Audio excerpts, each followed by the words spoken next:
Great. Thank you. Thanks, Nick. Thank you. Thanks, folks, and welcome. Welcome to the session this afternoon and early this evening. It's great that we've got it configured this way because most of what we're going to do this afternoon and this evening is you're going to be working in your consultancy teams. So I'm not treating you like graduate students. I'm going to be treating you like management consultants. And we've got some things to cover off on, and we need to actually generate a rescue package for a disaster case from a strategic point of view. So what we're going to do is split this session up into two equal sections roughly. The first section we're going to actually spend some time in our groups diagnosing just exactly what's going wrong in the organisation, and we're going to develop a blueprint, a strategic blueprint for the problems that are actually occurring in the organisation. This is precisely what people at McKinsey and Company do, the Boston Consulting Group. This is what they earn thousands of dollars for. Being able to walk into an organisation, a corporation, in a small team, without much knowledge of that corporation, and within the space of 24 hours oftentimes, they come up with a whole laundry list of issues that need to be rectified and fixed. So we're going to do that simulated exercise with the case study first, in the first hour, and we're going to get one member from each group to be a spokesperson, and just very briefly at the end of the first session, just present the group's findings to the class, so just really quickly in maybe 2 minutes, just pinpoint the key issues and so forth, as a management consultant might do. We'll have a bit of a conversation about that. And then in the second hour, what we're actually going to do is move into the next phase, which if we do the first phase well, second stage or phase is going to be easy. And that is actually developing a sensible blueprint to resurrect this organisation, to get it back to some semblance of viability, some semblance of profitability and productivity through a series of strategic actions. So what we want to do in all of this is an ambitious kind of aim that we're trying for here, all in the space of 2 hours. Normally on our MBA programs we allow groups around about 3 to 5 people, 3 hours for this kind of thing. So we're going to try and do this in accelerated mode, but I understand you guys are switched on and smart enough to do this. So hopefully if you've read the case, this is all good. If not, hopefully you'll be able to synthesize the lessons as we go. So what I thought I'd do to start off with then, folks, is just run through a brief PowerPoint. I don't really want to bombard you with theory, but there are a couple of really interesting tools that we can actually use just to lock into our memory. And the most interesting theoretical tools are those which are applied, those which we don't have to kind of scramble through textbooks to recall, but those which instantly fit into our brains, and they help us make better sense of the world, the organizational world around us.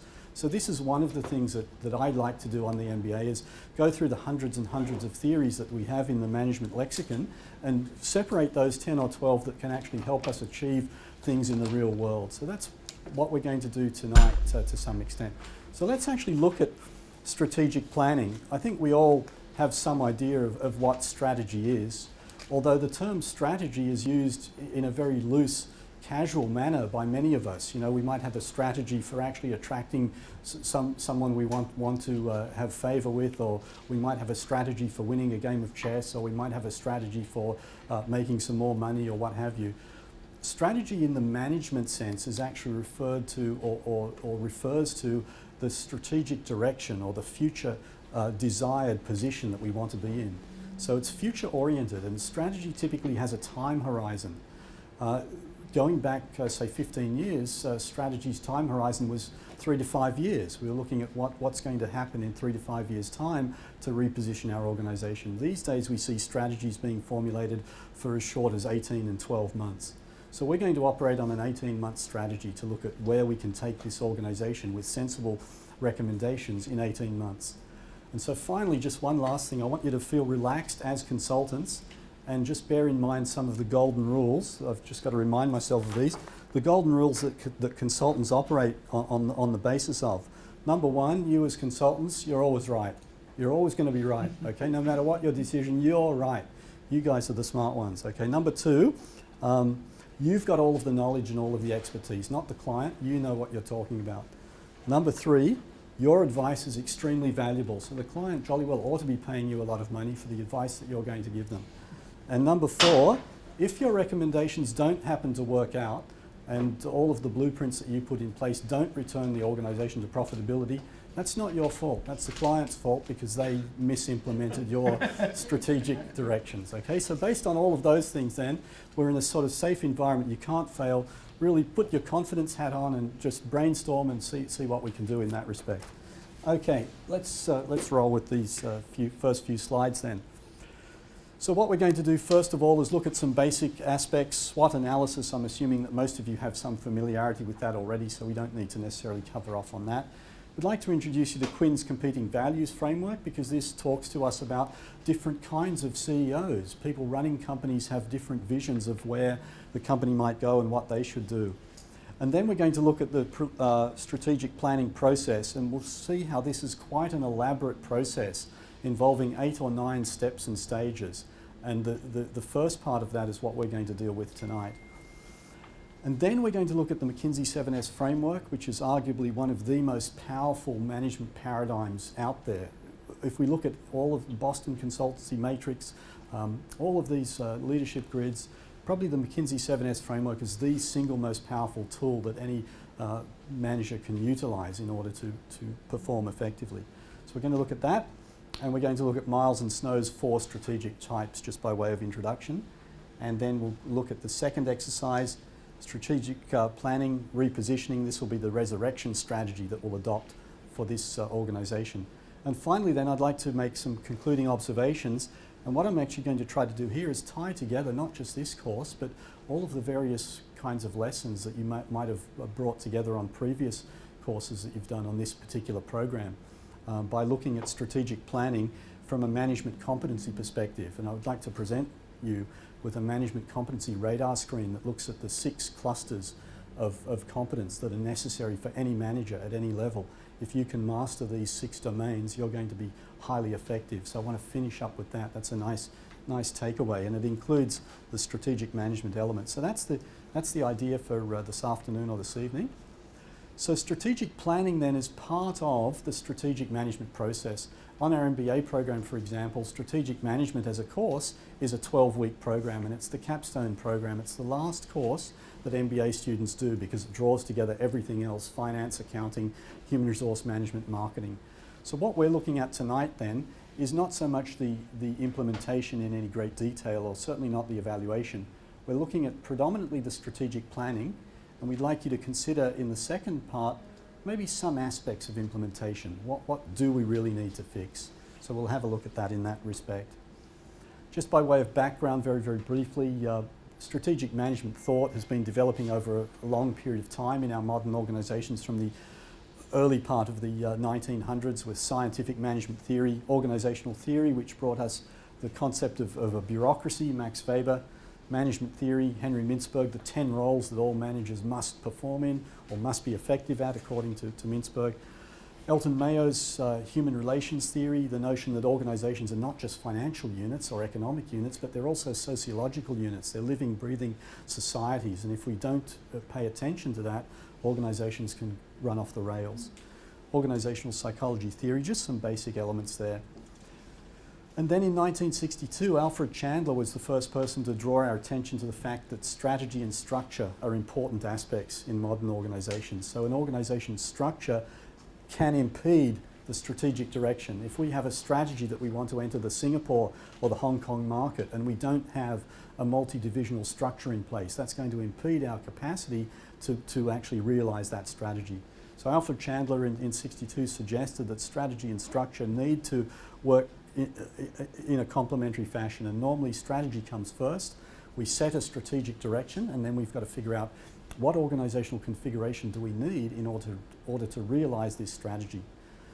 So there are some various models that we can actually use in the planning process. The SWOT analysis model is quite an interesting one, so just to look very briefly at this, then we look at the internal perspective. What strengths do we have right now in our organisation? Let's identify those things. And what are our current weaknesses? What areas do we lack in terms of competence or capability?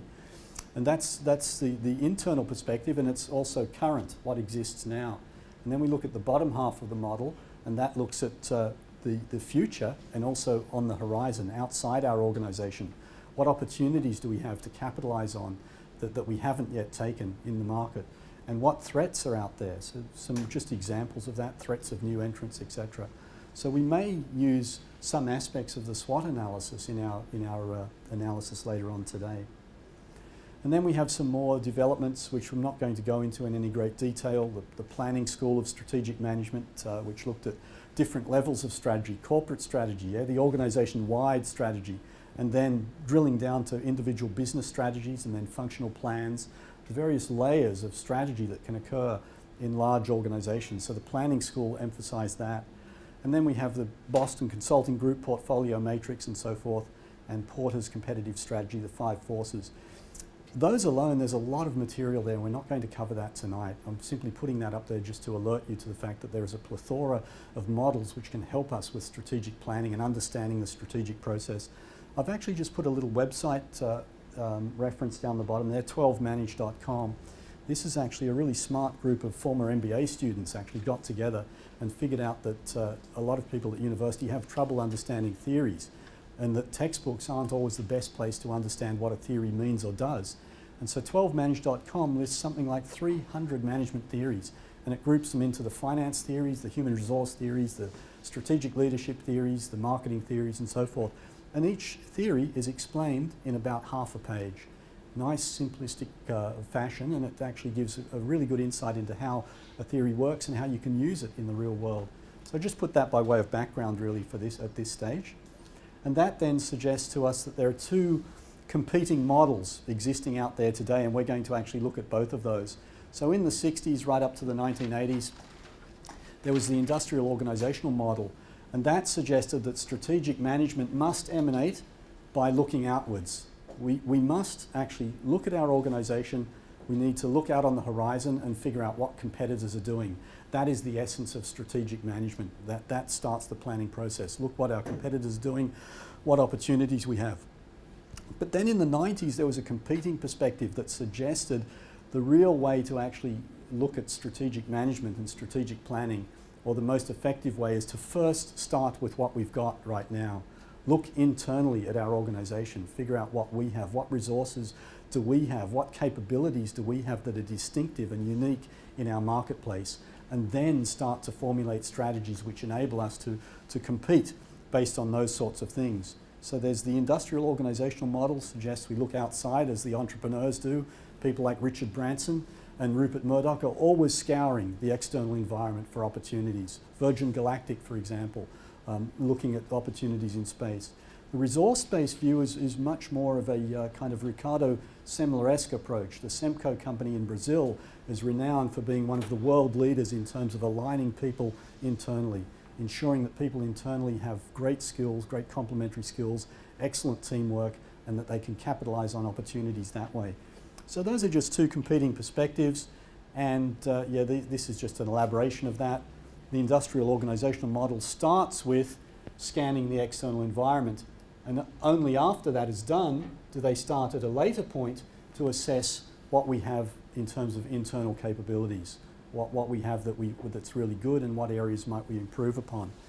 By contrast, the resource-based model starts by suggesting that we look at what resources we have, what do we do really well, what are our dynamic capabilities, and then thinking how can we leverage those, how can we actually take a market advantage by looking at what we already have.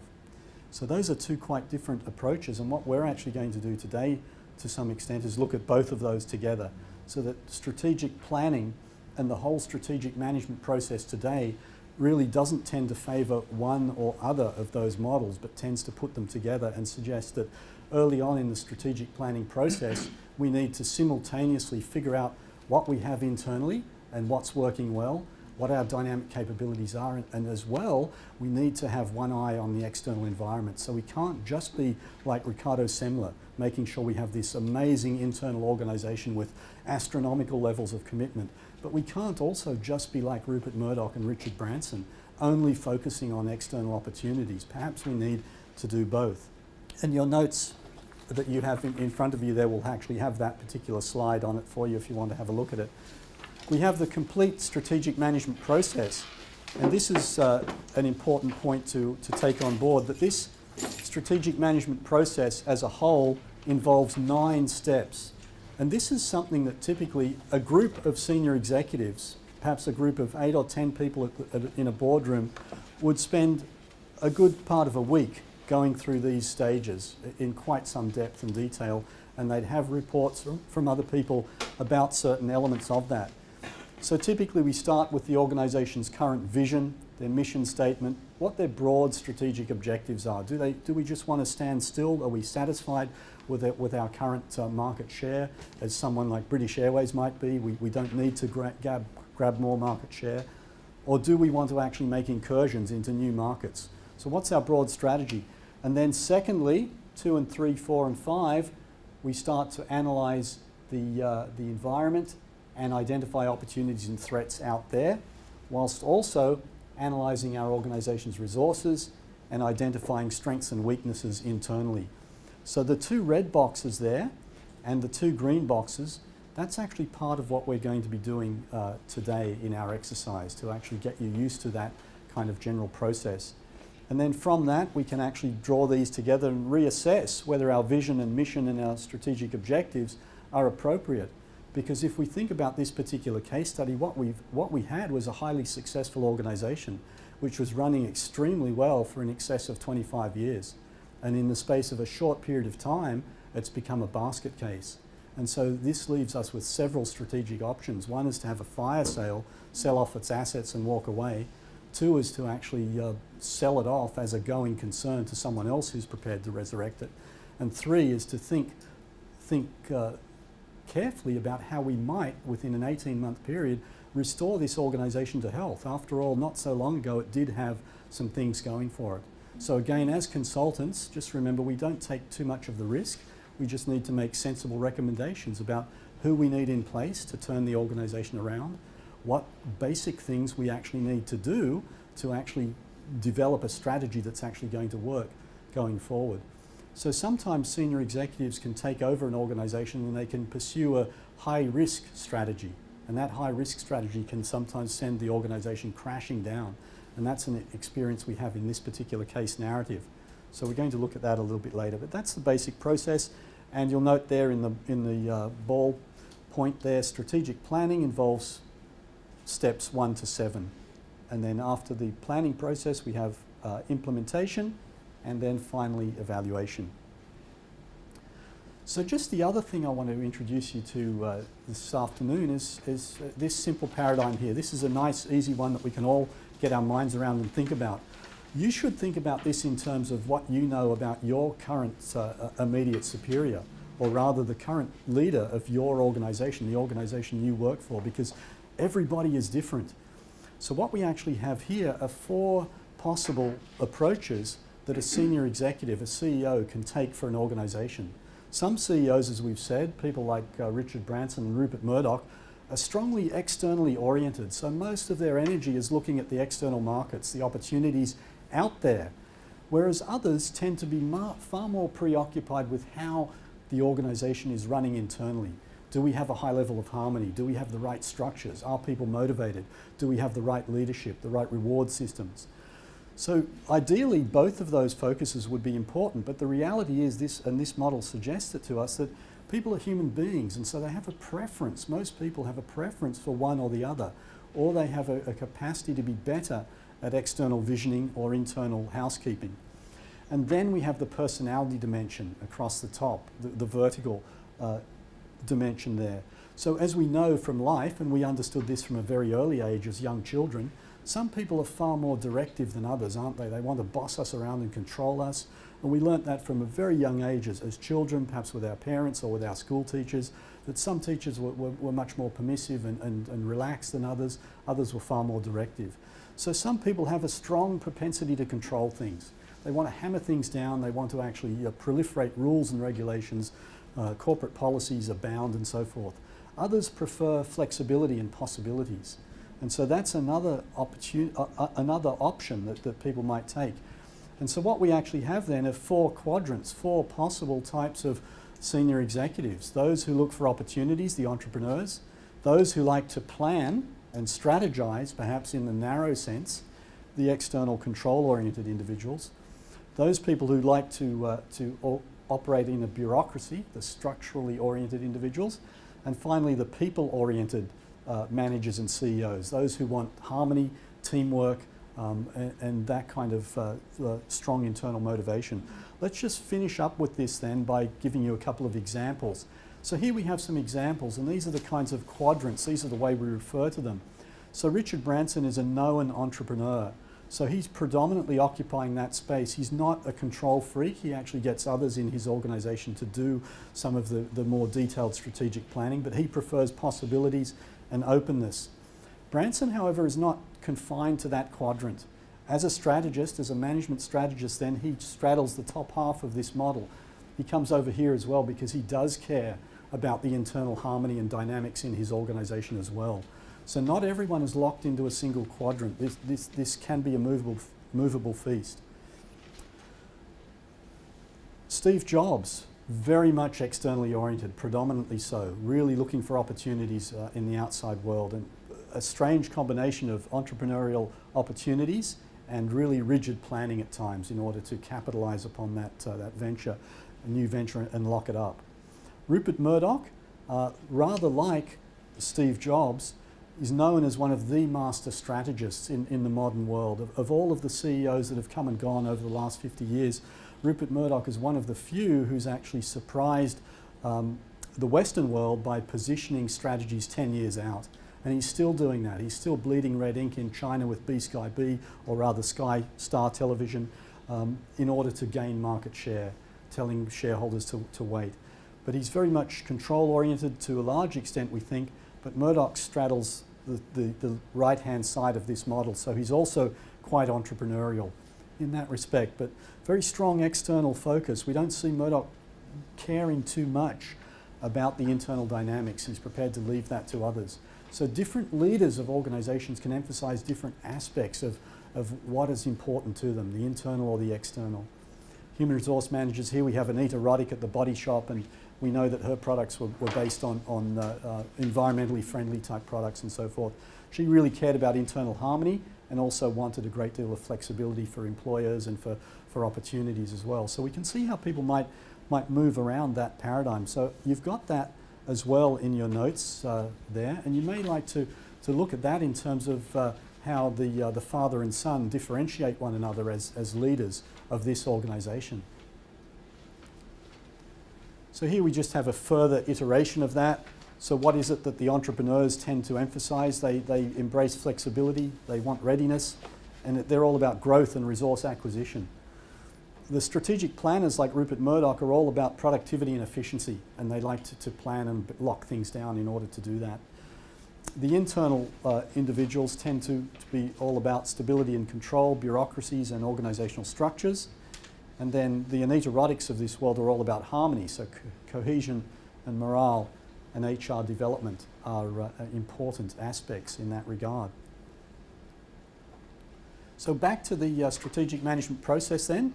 What we're actually going to do now as a precursor to actually planning strategically, we need to operate as consultants, and we need to look at this organization. We need to sweep this case and identify what's going wrong, what the problems are. So what we'd like to do is to get you now for the next period of time. Let's see what time check. So it may give this 20 to 30 minutes actually. I'm going to hand out a worksheet, and I'd like you as a group of consultants to work together to try to nut out as many problems and issues as you possibly can in terms of what you believe is going wrong in this organization. This is an important precursor to strategic planning. We can't plan unless we know what our weaknesses are. So from a SWOT perspective, strengths and weaknesses, we need to find out what's going wrong and what we therefore need to fix. Now, to assist you with that, this is the question: what are the important issues or problems in this case? They can be any. A nice way to go about this so as not to just develop this huge laundry list of 30 or 40 things that are going wrong in this organization. Where do we start?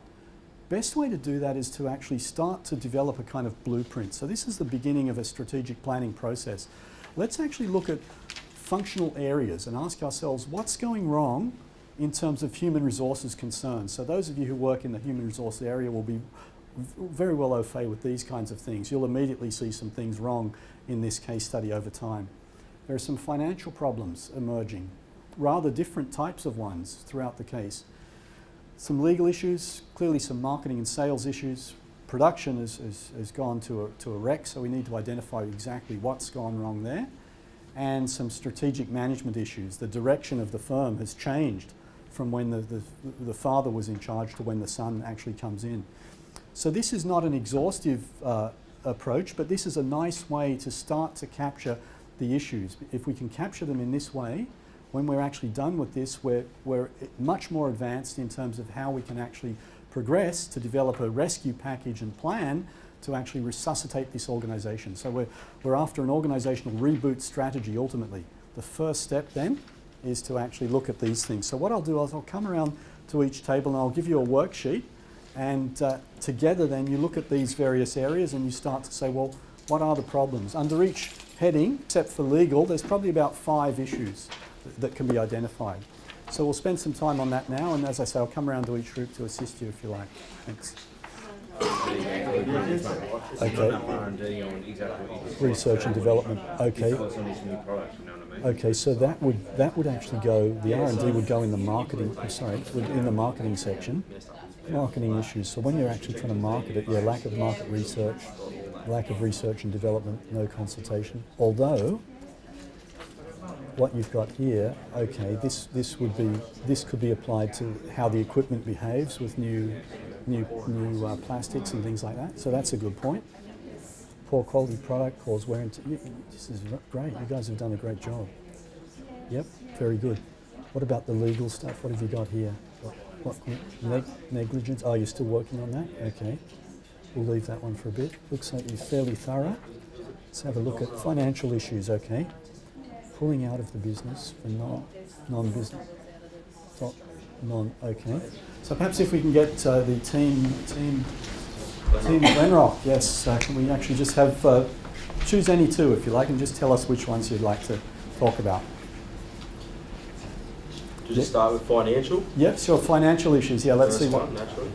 So his first one is the capital allocation. So his father just spent $32 million on his new machines, and he'd waited all this time to do that, spent all this money, and had everyone on board with it. Yeah. And then he rolls in and spends $78 million on a office facelift, which has no productivity gain, no benefit for the workforce. No future revenue. Spent more than double than what the father had on something that's completely irrelevant to the business. Yeah. So that was number 1. Then we had the consultants. Yep. So he spent all that money on the consultants without spending any, I suppose, free money when asking his own employees, whether it be upper or middle or lower management, about what they thought. And he also didn't have any, we took it that he didn't have any, I suppose, cash incentives for the results of the consultants. He was just throwing money at them and not, I suppose, managing that relationship as well. Yeah. And then the last bit, which sort of feeds into the environmental side of it, but the timing of the GFC. So when things started going poorly, the GFC hit, and then it was like a double whammy type scenario. Okay, yeah, and we can add to all of that then, can't we? The broken machinery, the failure to actually penetrate markets itself, the failure to actually productivity falling, all of that also hurting the bottom line. So that's a nice wrap up. That's great. Do you want to choose another area and just run through that for us? Yeah. One of the big ones we found was a bit of a human resource. Okay, the HR, yeah. But HR consultation just throughout the management, but especially from the new CEO, just didn't consult with anyone, and that just flowed through. Yeah. Broke the psychological contract with the employees. Yep. That was a big one. They were thinking they were going to get shares in the profit margin, but so totally blew that one away. Yeah. And that had a residual effect over time, didn't it, on motivation and things like that? Yeah, absolutely. So then HR issues arose from that, and eventually went to like industrial relations and other issues. Yeah, that's right. That's an important point. No history of any industrial relations activity, and suddenly an enormous activity in that space. Yeah. Legal suits pending. Yeah. Sabotage? Yeah, Was sabotage too? Yep, right at the end there, yeah. He seemed to put the wrong people in, or especially one, his buddy, what was his name again? Nadeem, yeah. The financial guy ended up in charge of the floor. So HR straight away, wrong person for the wrong job. Okay. And so, misjudge people's capabilities. yeah. Anything to add to that? Anything else we can add to the HR issues?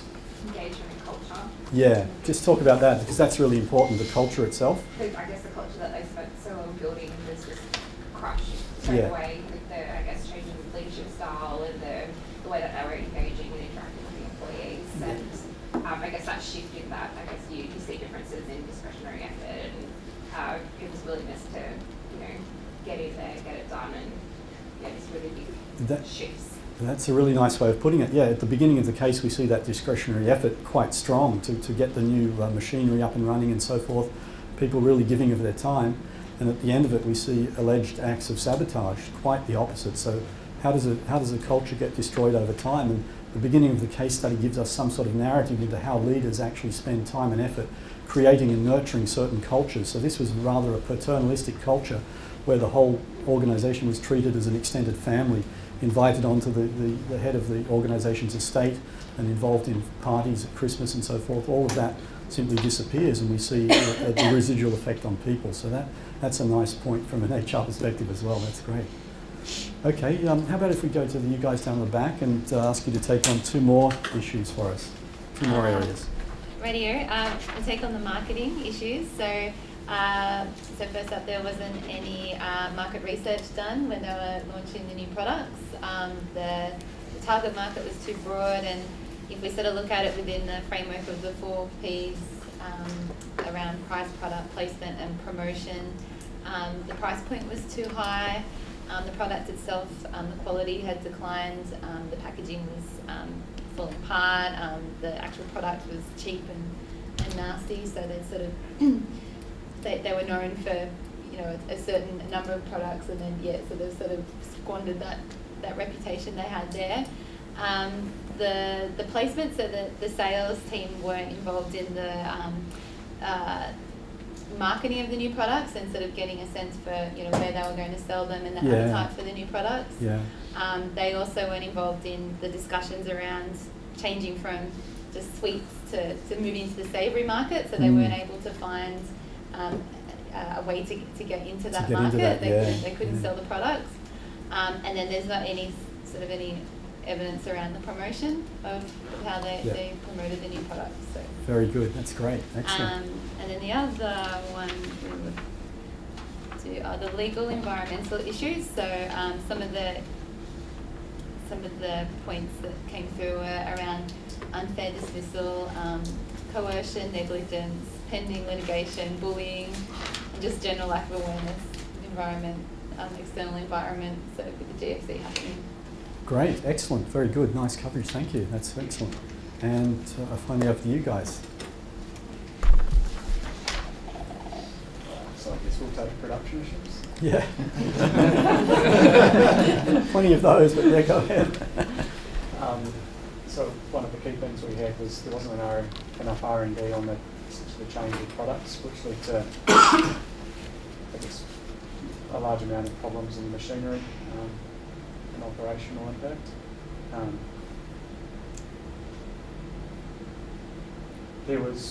It seemed kind of like there was a little bit of micromanaging and people wouldn't have to do their own job, so we had overtaken responsibilities for production managers. Yeah. One of the major issues we've got now is, so we had an existing product with a strong brand, and it's now being tarnished through quality issues due to production. Yep, that's right.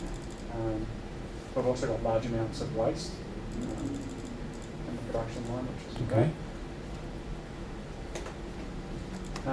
Strategic management issues. Yep, good. The key things we see is, Ted, he was very sort of internally focused, he had a lot of effort into his team, and then his son, Jimmy, was very externally focused and not so focused on his people. Yeah, good. That's a nice sort of paradigm that we can use, that clearly the father was internally oriented. He was wanting to build this internal environment of high commitment and was focused excessively or extremely on that. And we see the son really ignoring that altogether and just focusing on external market opportunities. So that's a nice pick up there, yeah. The other thing we sort of noted was they seemed to sort of lack strategic goals. There wasn't really market testing, they just kind of Yeah, jumped into a market Yeah. without knowing too much about it. yeah. So we've also thought of that as quite a short-term focus. Mm. With Bill when the ops manager, so Andrea left the business, that was a massive hit for them, given she really understood a bit about the production lines and how things needed to work. Yeah, So how it works internally, yeah, for them to be dynamic. Jimmy took too many roles, instead of just focusing on the strategic direction, he sort of ended up occupying 2 roles there. And there was a blame game, so instead of sort of being accountable, it seemed like they were trying to pass the buck. Strategically wasn't a good move internally. yeah, yeah. Um, Yeah, that's good. That's good. So, in essence, then, to summarise, in terms of the strategy, we're actually seeing here that the father has a fairly direct strategic approach to a reasonably narrow market, but it's tried and proven, and it's working well. And now he's trying to escalate efficiencies by upgrading equipment. And we see the son coming in, taking a more entrepreneurial perspective and saying, well, it's a whole market out there. Let's go into some more product diversification strategies. Let's try and do that. And we see this as a spectacular failure. So just in essence then, to summarise, we can actually look at these kinds of issues here. Start off with the strategic management, the broad horizon. Lack of internal consultation, which all 3 consultancy groups mentioned, which is very, very good. Lack of planning, insufficient communication, all of those things, and no appreciation of the internal sales team's capabilities. So no internally looking at what we have, what we can do with our teams. No real preliminary research into the viability of the product expansion strategy that the son takes on, and no clear competitive pricing strategy either, because we see that some of the products are overpriced or priced in line with existing established products, which is not necessarily a way to corner markets. You guys did really well with the financial side of it, starting with the significant outlay from the father at the outset, which really heralds the need for caution going forward, not further profligate spending. It becomes a timing issue. Expensive external consultancy fees, everyone identified that, that was great. Expensive office fit out, where's the return on investment for that? It seems to be fueling the son's ego as the kind of narcissistic leader that he is. Inappropriate allocation of funds to the office fit out instead of potentially continuing to build morale through the employee profit sharing scheme, which was promised. So that rescinding of that promise then actually has a hit for the organisation's culture. Significant losses from broken machinery. The financial issues escalate, and these become progressively worse. And what this picture tells us is that therefore everything is going to hinge upon these new products being successful, as the consultants promised us. And when that promise falls as an empty one, we see the organisation going from bad to worse. The HR issues essentially, as we've noted, centre around the lack of morale stemming from the new leadership style, the destruction of the organisation's culture, and we see this getting worse towards the end. We see the antagonistic element arising, really heralding the beginning of a strong us and them culture, characteristic culture that we saw in too many organisations in Australia in the 1970s when management and workers were at loggerheads. We thought we got past that in our country, at least in the 1980s. And then the legal issues, we've identified several of those, and some production issues, a whole raft of those. And following that, some marketing issues, which are also rather nicely identified. So well done to all 3 groups. You've operated very well as consultants. We've still got 25 minutes to go, so we want to move to the second phase now of the exercise. And I'll just pull up the slides for that. Yeah, so part 2 then. What we want to do now is we'd like to just have a very short presentation to orient you here. We'd like you to come together again as a group. Having identified these key issues and problems, we'd like you to then start to begin to map out a rescue strategy. We don't have much time to do this, so we'll focus on some of the more important things. Remember, strategy is the overarching picture, so we don't need to be too concerned with the implementation details. What you guys need to do as strategists is communicate a message that a management team can actually pick up and say, okay, these are the things we need to do going forward to remedy the organisation. So what I'd like to do is just present this particular framework for you. How many people are familiar with the McKinsey 7S frameworks? Anyone? Yep. Okay, well, a couple. That's great. This, to my mind, is after 20 odd years of lecturing in the management space and strategic management and all the rest of it, this is probably the single most powerful theoretical paradigm that we can use. Any manager can use it. In essence, then, the McKinsey consultants suggested that for an organisation to work effectively, all of the balls need to be in alignment. Things need to complement or match one another. So the McKinsey consultants then suggest to us that if even one ball falls out of alignment from the others, we're actually in dire territory. So strategy needs to equate to structure. An organisation structure needs to support the strategy that we're taking. The leadership style needs to support the culture of the organisation. The skills of the employees, their knowledge, skills and abilities profiles or their competencies, they need to actually be supportive of and capable of feeding into the organisation's strategy. So all of those things need to align together well. And what we see at the beginning of this case study, if we think about it carefully, is all of these balls are actually aligned by the father running this organisation. He actually has in place, built over 25 years, a rather strong culture, shared values, where people are on the same page and prepared to commit. He has a structure which seems to be working. He has a strategy which is not particularly ambitious. It's not a diversified strategy. It's a relatively narrow product focus. It's actually working. He seems to have in place systems, and he's put in place a promise of a new system, a reward and incentive scheme that again will fortify the shared values. His leadership style, as we know, is very democratic, participative, quite inclusive, maybe almost transformational and inspiring, the speeches he gives at his home, etc. The staff are highly motivated and driven. So we see at the beginning of the case study all of these balls in alignment, and as we progress through the case study, what we're seeing is the leadership style firstly shifts, and that has an immediate effect over time on smashing the organisation's culture, smashing it in the space of a year or 2 years. A strong culture which, according to this model, is the glue that binds everything else together. We break an organisation's culture and we have little commitment left. The skills of the staff tend to drop away as we see people resigning. In particular, the head of production seemed to be a very smart person and one worth keeping, high levels of competence. The staff themselves, the motivation seems to dwindle.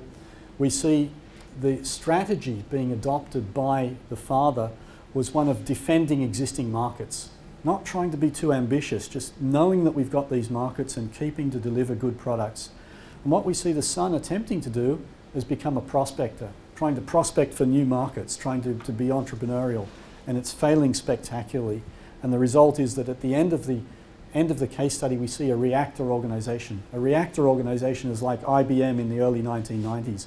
It had lost its way. It didn't know what market it was in. It was unable to exist effectively and was on the brink of absolute collapse. And we saw IBM in the early 1990s, for example, shedding managers by the thousands all around the world. So from a defender attempting to be a prospector organisation strategically, back to a reactor. So we can actually use this model for any organisation. It's a really powerful one and help us diagnose what's going wrong. And it also suggests to us, how do we bring the balls back into alignment then? What might we need to do? Where might we start on that of those balls? What might be the first thing sensibly as consultants we might suggest would need to be done to bring back this organisation? Start with the culture. Is there anything that we need before we can do that? Leadership, exactly. Leadership is very important here. We actually see a case study in black and white of a highly successful leader being replaced by an absolute disaster, as Donald Trump would call him, a disaster of a leader. We actually need to do something about that. There are several strategies, aren't there? We can actually bring in a kind of external mentor to assist this person to act as a de facto CEO. That would be a reasonable strategy. We could do other things such as replace this person with, well, there are some evident possibilities at the end of the case study, aren't there? This particular Jimmy has an older sister who happens to be a management consultant. What do management consultants do? They actually reboot organisations. She's got all of the skills and expertise to rescue this organisation. The only problem is she's on the wrong side of the Atlantic to do it. Can we get her back? That would be a possibility as well. So a case study like this, we may well begin with leadership. If we get the right leadership in place, the right competencies, the right skills, we may be able to start repairing these various other things that we might need to do. So, The 4 strategic types then, the prospector organisations, very entrepreneurial, trying to go after more markets. Defender organisations, established businesses that are happy where they are and continue to build efficiencies with existing markets. Analyzer organisations are those ones that watch the prospectors and they then try to actually perfect what the prospectors are doing. So Steve Jobs, Apple, was an analyzer organisation. Many would be forgiven for thinking it was a prospector, but they didn't necessarily invent anything themselves. Steve Jobs was very, very good at getting the technology from Silicon Valley, from other small research companies, buying that and then perfecting it, making it better and user-friendly. So he was an analyzer. But we see a defender organisation attempting to be dragged into a prospector, failing miserably, and by the end of it, a reactor organisation is an organisation that's in such a spin it just doesn't know what to do, and it's just waiting to crash or die. And so we'll go to the second activity then. As a group of consultants, your brief now is to develop a strategy. We'll see how much time we get with this. To restore the company to financial health and productivity. Let's make it good again. We've got 18 months to do that. Consider the various implementation issues if you can. So what we've been doing is identifying all of those problems. And you've got the 6 groups and categories. So what you might do is start to think, what do we need to do on day 1, over the first week, the first month? What can we fix first? What do we need to fix later? And so let's actually have a look at this. Here we are now, current situation. The organisation's in complete disarray. Productivity's ground to a halt and there are legal suits pending. So we've got financial issues hanging over our head. Our intended future state is full productivity, restoring it to a committed workforce and successful sales. So how do we do that then? We develop a rescue strategy. And what I'm suggesting is we begin with the leader. Start as a group and think about who's going to lead this rescue strategy. Is it you as a group of consultants? Are you going to come in as an interim CEO and start the ball rolling? Are you going to recruit someone from the external market? If so, what skills and profiles do they need, etc. And then think of other things, the other issues. What's the product range going to be? Are we going to continue to persevere with what we have? Are we going to go back to basics? Production processes, there's broken machinery. What do we need to do there? When do we need to do that? Workforce, what about that? Some people seem to have gone, others are non-committed, so there maybe need to be some sort of recruitment. So there are a number of things to actually be done here. We can perhaps boil that down to 4. We can actually say there's a problem with people, the workforce, we need to fix that.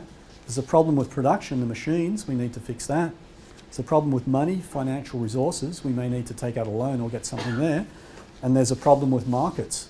The products aren't selling in the markets. So people, machines, money and markets. We need to fix those 4 things. So put your thinking caps on, see if you can actually nut some things out in the short space that we've got left now, perhaps 10 to 15 minutes. Yeah. Like to run through it? So in terms of leadership, we're going to bring back Sam because she seems like the natural fit. She already knows the organisation and the problems and has the skill set to be able to bring it back. Okay. Might be cheaper than consultancy as well. Cheaper than a consultancy, yeah, it might be. And motivated as well, yeah. Okay. In terms of the products, we want to go back to basics and become a defender, is it? Yeah, okay. So go back to the initial products that you know work, yep. Yeah, and just work on getting really good at what we know again before we decide to expand on that.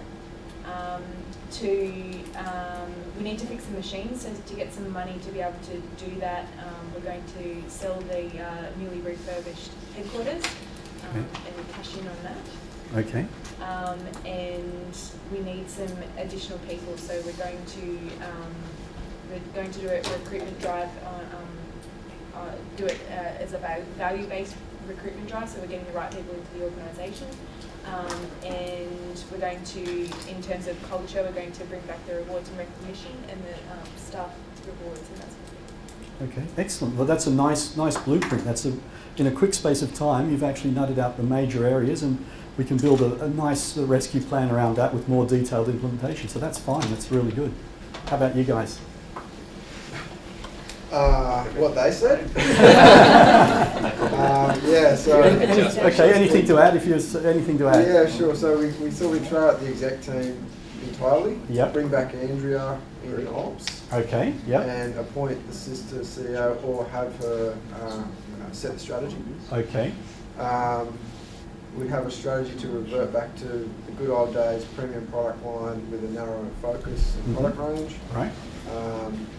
A culture around family values and around Ted the founder. Okay. Him sort of setting the agenda internally, and also our marketing would be around Ted. So you're hoping to bring Ted back as well as a kind of figurehead, I guess. Yeah. Okay. The spirit of Like a Ted. spirit of the company Okay. type thing. With the sister at the helm, or the daughter at the helm, I guess. Yeah, Yeah. really getting the daughter out on the floor, meeting the staff, like Mm. connecting with them and regularly, you know, Yeah. talking, hearing their concerns. Yeah, and- that frequent articulation, that would do it. That would build over time a culture of commitment, yeah. And then, yeah, the other stuff that What about the- Jane mentioned. What about sell the- the exec officers, bring that company, the incentive program. Good, okay, excellent, yeah, thanks. You see how, even though this is a complex case and we can't solve it in the space of 10 minutes, you see how consultants think? When you've actually got blueprints and key pointers, you can drill in on them very, very quickly. And then with, with practice and rehearsal, you can actually start to drill down and really flesh this stuff out. It's exactly what McKinsey consultants do. They run through hundreds of case studies like this, and by the time they're unleashed in organisations, they're foaming at the mouth, ready to go. Okay, so this group here then. I guess our differences, some of it was all still quite aligned. We were wanting to bring Andrea back as well, if Ted was well enough to even still have, I guess, some of that, consulting capacity to help get it back on track. And being that Andrea is previous ops manager, to just that strategic side of it, whether that be the sister if she was willing to come back, or external consultants to, I guess, fill that skills gap. Yeah. To ensure that, I guess, our planning was very much about what we need to do before we're even producing again. So I guess we spoke a lot about, PR as well, for both internal and external. So to refurbish the brand, bring that back to a positive light, and also internally before you even get to that recruitment point to speak to the people you've got left, consult with them, communicate with them, what do they want, what initiatives can come out of that. They'll start to be heard again before, you get the word of mouth, this is a bad company, you don't want to work there. People who are still there obviously need money, not because they love their job. Start turning that around even before we start bringing people back in. We spoke about the financial as well as obviously a large cost up front between consulting, PR, market research, repairing and replacing equipment, opposed to selling. We spoke about leasing the office space as well, which would probably take out a small loan in the beginning and use the the rent that was coming in through that to cover some of those costs. And in relation to, what we're actually producing, back to basics, market research, it's been quite a long time since that initial strategy worked. Is that even still what people are looking for based on the equipment and the people that we have? Do we need to change that altogether in what we're actually producing? Yeah, that's excellent. That's really, really good. You've actually thought just a little bit more deeply about the implementation aspects and how long these things would take. That's typically what we do with an exercise like this. We actually start to look at what priorities and what it really takes to turn around the culture, that you need to re-enculturate the existing workforce before you start bringing in new people who might be contaminated by negative attitudes, and the marketing research as well, because it has been a while since that's been done. So we may not be able to assume that the old products can just sell, and there's been some brand damage as well. You mentioned that might need to be rectified through advertising and promotions as well. So that's great. Those are exactly the kinds of things we want. So fantastic. So thank you to all the groups for that. That's really, really good. And let's see here now. So what I'd like to do to conclude then is, I'll make a set of PowerPoint slideshows available to everyone through Nick, and he can actually give you a complete, a 30-slide package on how to analyse this case study. So what we particularly do when we have more time is we actually ask groups to generate 4 possible distinct standalone solutions. Not just one solution, but 4. So solution 1 might be to bring back the sister from the UK. Solution 2 might be to recruit a CEO on the external market who has experience in manufacturing, experience in corporate turnaround, experience in building employee morale. Those 3 things would be quintessential for a new external CEO. Solution 3 might be to bring back Andrea in a higher capacity, to find out where she's gone, bring her back as CEO to rescue the company. She knows about the productivity and operation. She's actually had it working when it worked well. She's got that valuable corporate memory. Solution 4 might be to have a fire sale. It's all too hard. Just strip it of its assets and sell it off. Solution 5 may be something along the lines of trying to flog the business off to some poor unsuspecting person who thinks they can resurrect it more cheaply than we can. So that's what we tend to do first, and then we actually ask each group to give us a strengths and weaknesses analysis of each. Why would this work? Why wouldn't it work? And once we've put on the table 5 possible solutions, we can then, we're in a much stronger position to say, okay, this is the solution we want. We want Andrea to run this company with the father in the background or what have you. And we can start doing some of the things that you guys did, which is fantastic. So I'll give those slides to Nick, and he can actually send them to you guys so you can have a look at them at your leisure. But what I want to conclude with in time, I asked Nick if it was possible to spill over 6. He said absolutely not, so we're going to hit the money on the 6 o'clock. Just want to present you with this model here. These arguably the 6 domains of management competency. If you want to be a highly effective manager, and if you want to be perceived as highly effective in any workspace, private or public sector, health sector, tourism, industry, banking, whatever it be, if you're in finance or HR or what have you, there are some quintessential skills that you will need as a manager. And we've actually been looking tonight at the strategic aspects. Strategic management is really the big picture. Where do you want an organisation to go in the future? Most of us don't have the capacity to engage in strategic thinking until we get to either a senior level in a large organisation, or we get to a medium level in a much smaller organisation. But the point to note is that these concerns here, most of us have been exposed to some of these things. Operational scheduling, inventory administration, maybe accounting or productivity monitoring or sales and advertising or whatever it be, our individual specialist area, we've got mastery in that. The point about this model is that these two are connected. So we can't set strategy in isolation. And organisations, universities, hospitals, public and private sector organisations, when they set strategic direction in splendid isolation without considering their capacities in this area already, or without a plan for actually building that capacity, this is when strategy falls flat. So those are 2 important areas. There's the downstream area that many managers tend to dismiss as not necessary, but they are helpful even when we get to strategic level. And then there's the organisation-wide perspective. So this has got a narrow time horizon. These things preoccupy us on a week-by-week basis. These things ask us to look out to the future, 18 months, 2 years, 3 years. So that's part of the management mastery terrain. But we should really start with personal management competencies. This is where it all begins. And anyone we look at anywhere in life who's actually quite successful, we see that they project an image that shows us that they've mastered these things, that they have a sense of responsibility, a kind of personal integrity, that is projected because people pick up on that. And we see this with poor old Donald Trump, do we? That he came to the presidency with the promise of something from some people at least, but his integrity is continually being doubted by the decisions he makes. Personal management competencies are important. We need to understand what our stress levels are and how resilient we are, because the moment we put ourselves into stressful overdrive, we compromise our professional careers. We don't want to do that. We need to understand ourselves. Self-awareness, tolerance of ambiguity, when we get upset, when we're outside our comfort zone. All of these sorts of things are part of professional orientation, and then projecting the appropriate image in terms of having that achievement orientation.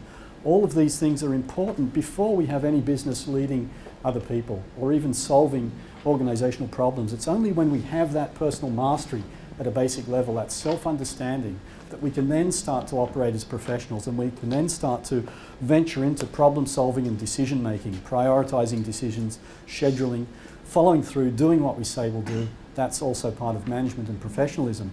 And so once we've mastered those 2 basic areas, and for many of us in our careers also the administrative side of things or the downstream activities, we can then move to the final level, and that is leadership.